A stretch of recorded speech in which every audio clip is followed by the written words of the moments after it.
Rain lashed against the windows, wind howled like a banshee. Sarah sat alone, each gust shaking her old Victorian house. The storm, a raging beast, had knocked out the power lines hours ago. Candlelight flickered, casting dancing shadows on the walls. She tried to read, but the storm's fury made it impossible to concentrate. Unease gnawed at Sarah's mind. The phone line was dead, a casualty of the storm's wrath. She was cut off, isolated. A sudden crash of thunder made her jump, her heart pounding like a drum in her chest. The storm intensified, a symphony of nature's fury. A deafening crack split the sky, followed by an eerie silence. The single candle on the table sputtered, its flame shrinking, then vanished, plunging the room into darkness. Sarah gasped, her pulse quickening. She fumbled for her phone, the cold metal a comfort in the sudden blackness. Its dim light did little to pierce the oppressive darkness, casting long, distorted shadows. An unsettling feeling crept over her, a prickling sensation on the back of her neck. Each gust of wind seemed to whisper her name, a sinister trick of her imagination. She chided herself, fear a palpable presence in the room. There was a logical explanation for all of this, she told herself.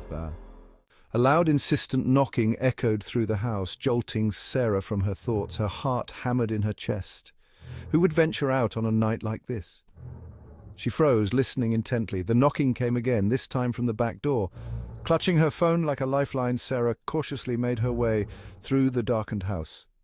Each creak of the floorboards sounded unnaturally loud in the hushed silence.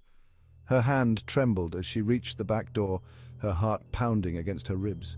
Taking a deep breath, she threw open the door. The porch light flickered on for a brief second, revealing nothing. Empty space greeted her, rain battering the porch steps. She peered into the darkness, but the visitor, if there ever was one, was gone. Closing the door, Sarah leaned against it, her chest heaving. It must have been the wind playing tricks on her, she thought, trying to rationalize the unsettling experience. But deep down, a seed of doubt lingered, taking root in the fertile ground of her fear. As she turned to leave, a faint whisper sent chills down her spine.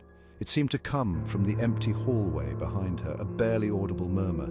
She whirled around, her phone's light dancing over the bare walls. "Hello?" she called out, her voice trembling. Only the sound of the raging storm answered her. She strained to listen, her senses on high alert, but the whisper was gone. It could have been her imagination, she told herself, her mind playing tricks in the unsettling darkness. Despite her attempts to rationalize, Sarah couldn't shake off the feeling of dread that had settled upon her.